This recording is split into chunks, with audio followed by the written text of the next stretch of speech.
बोलबाला तो अचलपूर मतदारसंघाचा आणि त्या अचलपूर मतदारसंघात काही लोक बच्चू कडू यांना नौटंकी म्हणतात आणि तिथलेच प्रवीण तायडे यांना लठधारी म्हणतात. आता आपल्याला त्या विषयावर जायचं नाही. तिथे जे मोजरीला आंदोलन झालं त्या आंदोलनाचे जे पडसाद उमटल्यानंतर बच्चू कडू यांचं जिल्हा बँकेचं पद गेलं. त्यावरच आपण प्रतिक्रिया घेऊ. नवनियुक्त आमदार ज्यांना लठधारी म्हणून या महाराष्ट्रात सध्या ते प्रसिद्ध आहेत असे प्रवीण तायडे. नमस्कार आमदार साहेब. आता हे बच्चू कडूचं आंदोलन झालं एवढ्यात आणि आंदोलन झाल्यानंतर त्या आंदोलनाला जो शेतकऱ्यांचा प्रतिसाद मिळाला, आता कोणी म्हणते ते शेतकऱ्यांचा प्रतिसाद मिळाला पण प्रसार माध्यमामध्ये काही लोक असे म्हणतात की त्यांनी ते पब्लिक जवळ तो भाग वेगळा. पण ते आंदोलन झाल्यानंतरच लगेच त्यांचं जिल्हा बँकेचं पद गेलं म्हणजे अध्यक्षपद. त्यांचं म्हणणं असं आहे की हे आंदोलन सक्सेस झालं म्हणून हा सर्व बीजेपीचा स्टंट आहे. आता हा स्टंट बीजेपीचा आहे का तो स्टंट बच्चू कडूचा आहे यावर आपलं मत काय?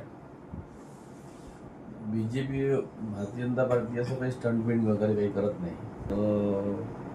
जे तुम्ही जे म्हणताय की आंदोलन करते जे कोणी आहे ते असं म्हणतायत की मी आंदोलन केल्यामुळं माझ्यावर बँकेची कारवाई झाली. परंतु बँकेची कारवाई हे मी आत्ता पाहिलं असता काल की ती 13 तारखेची कारवाई आहे आणि 13 तारखेची कारवाई झालेली असताना आणि आंदोलन तुमचं 8 तारखेला लागलं म्हणजे ती योगायोग आहे.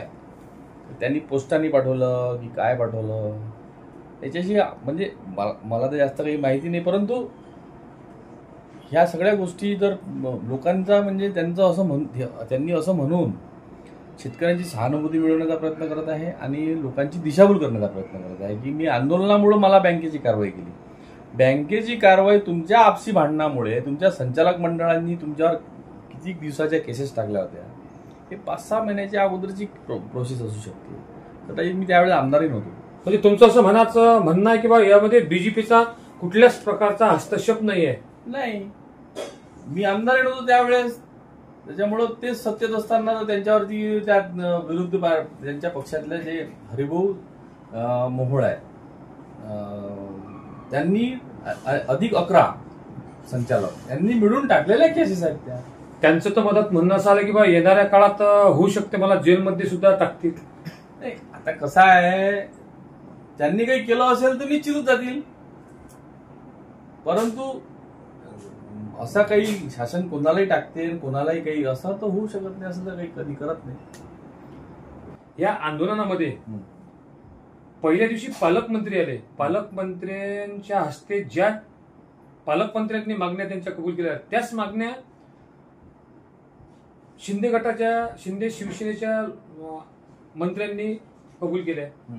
पण तुम्हाला असं थोडंसं वाटत नाही का की ते शिंदेच्या जवळ आहेत म्हणून की त्यांनी बीजेपीच्याकडून मागण्या कबूल नाही केल्या आणि शिंदे सरकारच्याकडून शिंदेकडून त्या मागण्या कबूल करून घेतल्या आणि त्यांच्या हातचे ते उपोषण त्यांच्या हस्ते सोडवलं? हो, ते असं आहे की सन्माननीय पालकमंत्री इथं आलेले असताना सन्माननीय आंदोलनकर्त्यांनी त्यांच्या 16-17 काय मागण्या होत्या त्यांचं समाधान झाल्यानंतर लेखी मागितलं की पत्र मागितलं. मग ते पत्र दुसऱ्या दिवशी म्हणजे उद्या सोडवू हे ठरलंच असू शकलं कदाचित की सन्माननीय उद्योगमंत्री उदयजी सावंत इथे येणार होते. त्यांच्या हाताने ते पत्र आलं आणि मग ते उपोषण सोडण्यात आलं. त्यांचा निश्चित दौरा झालेला असेल मग तो उद्याचा करून घ्यावा अशा प्रकारचं ते आहे. त्यात काही गैर नाही. तुम्ही म्हटलं की ते नाटक आहे आणि बबलूभाऊ देशमुख यांनी सुद्धा म्हटलं की ते नाटक आहे. मीच नाही म्हणत नाटक आहे म्हणून. गेल्या 20 वर्षापासून अमरावती जिल्ह्यातले लोकच म्हणतात नाटक आहे. परंतु वेळोवेळी हे म्हणतात जातीपातीचं राजकारण करतात, हिंदुत्वाचं राजकारण. तुम्ही जातीचं राजकारण करता. अशा कुठल्या प्रकारात तुम्हाला वाटतं की त्यांनी जातीचं राजकारण करत? आता कसं आहे काही गोष्टी तुम्ही समजून जा. म्हणजे जातीचा पाणी द्यायचं, देशमुख येते रे, देशमुख येते रे, म्हणजे ह्या गोष्टी संपल्या आता. हे गुवाहाटीला गेले होते तेव्हाच पत्र द्यायचं होतं कर्जमाफीचं. जर करत असाल, कर्जमाफी जर करत असाल तर मी पाठिंबा देतो. सोफिया प्रश्न जेव्हा उचलला तेव्हा सोफिया प्रश्नाच्या वेळेस मी राहील किंवा सोफिया राहील अशा प्रकारची वल्गना त्यावेळेस केल्या गेली. आणि ते करत असताना सोफियाचं पाणी म्हणजे अप्पर वर्धाचं पाणी, मी शेतकऱ्यांचं पाणी मी सोफियाला देऊ देणार नाही. माझ्या रक्ताचा, माझ्या शरीरात रक्ताचा थेंब शेवटचा थेंब असेपर्यंत मी लढत राहील. आता सोफिया झाला आणि पाणी पण गेलं, वळतं झालं उद्योगाला म्हणजे त्या सोफियाला. त्याच्यात आता तुम्ही बिना रक्ताचे धावून राहिले का? दुसरी गोष्ट, लोकांना तेव्हाच प्रश्न पडला, आताही प्रश्न पडला की तुम्ही आंदोलन का थांबवलं. त्यांना फक्त एक आश्वासन दिलं, त्यावर त्यांनी ते आंदोलन सोडलं. आश्वासन म्हणजे आता बाकीच्या आपल्या मागण्या होत्या त्या थोड्या महत्वाच्या जरी असल्या तरी बारीक सारीक असल्या होत्या. त्या कॅबिनेटमध्ये मंत्र्यांनी लेवलवर ह्या सगळ्या हे करून होऊ शकतात. मुख्य मागणी जी आहे ते जरी म्हणत असले की बा मी माझी अंत्ययात्रा निघेपर्यंत, पण असं शक्य नाही. 6व्या दिवशी कडक आवाज होता, तुम्ही समजून जा काय समजत आहे. तुम्ही एक बोलले ना की ते व्हॅनिटी व्हॅन मध्ये व्हॅनिटी व्हॅन मध्ये जाऊन त्यांनी साबुदाणा खिचडी खाय, काजू किशमिश खाय. अजूनही बोलतो मी फार जबाबदारीनं, कारण व्हॅनिटी व्हॅन मध्ये दर 2 तासांनी का जाते. अण्णा हजारे साहेबांनी आंदोलन केलं होतं, तिथं स्टेजवरच राहायचं. म्हणजे हा तुमचा आक्षेप आहे की ते साधे उपाशी नव्हतेच? नाही, आक्षेप नाही, पण गोष्ट अशी आहे की बाकीचे जे आंदोलन करते होते बिचारे ते उपाशी होते, ते कुठंच जात नव्हते.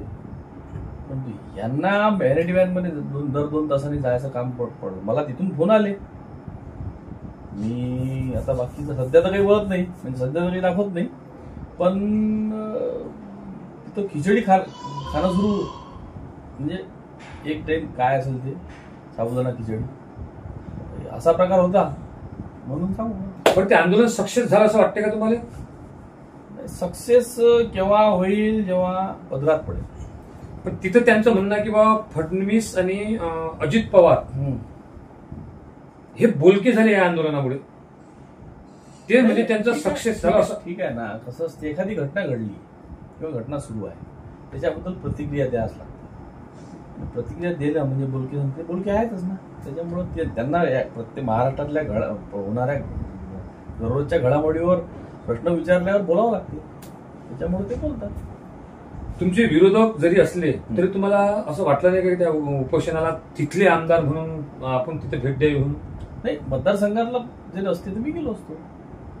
मतदारसंघात नसल्यामुळं मी का बरं, म्हणजे जरी शेतकऱ्याचं आंदोलन असलं तरी मी एक शेतकऱ्याचा प्रतिनिधी आहे, मी एक शेतकरी पुत्र आहे. का यांनी जे मोठे मोठे लीडर होते किंवा जे नेते होते हे मॅनेज करून बोलावले, म्हणजे हे आंदोलन बाबा मोठं दिसलं पाहिजे, यावर तुमचं मत काय असू शकते का? हे बघा, मी तुमच्याकडे आलो लग्नात, तुम्हाला माझ्या घरच्या लग्नात यायला लागेल ना.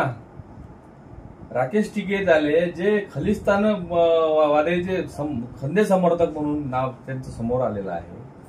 म्हणजे हे त्यांच्या वडिलांची गोष्ट वेगळी होती, महेंद्रसिंग टिकैतांची. मी वाचून आहो, मी त्यांना पाहिलेलं आहे, मी ऐकून आहो. ज्यावेळेस शरद जोशी, महेंद्रसिंग टिकैत हे लोक जेव्हा आंदोलन करायचे तेव्हा मी पण लहान असताना मी त्यांचं ऐकून वाचून. परंतु राकेश टिकैत आता सद्यस्थितीत खलिस्तान समर्थकांच्या पाठीशी आहेत आणि त्यांचं समर्थन करतात. हे तर देशद्रोही आहे ना. मग तुम्ही देशद्रोहाला तिथं बोला होता. आजच्या मुलाखतीत ज्या आपल्या अपेक्षा होत्या, थोडीशी तब्येत बरोबर नसल्यामुळे त्या पूर्ण करू शकले नाहीत ते, पण येणाऱ्या काळात नक्कीच त्यांची तब्येत बरोबर झाली का आपण जे अपेक्षा तुम्ही करता, जे त्यांच्यामधून आक्रमकपणा असतोय तो पुढच्या मुलाखतीमध्ये नक्कीच ते देतील. हे होते अचलपूरचे लठधारी ज्यांचं नाव आहे असे आमदार प्रवीण बैताळे. आपल्याला हा व्हिडिओ आवडला नक्कीच लाईक, सबस्क्राईब, शेअर करण्यास विसरू नका. प्रस्तुत करता गणेश सागरे, गंधाका फन्ना यूट्यूब चॅनल पाहत राहा. आपलं चॅनल, आपलं मराठी चॅनल, आपल्या भाषेतील चॅनल. धन्यवाद.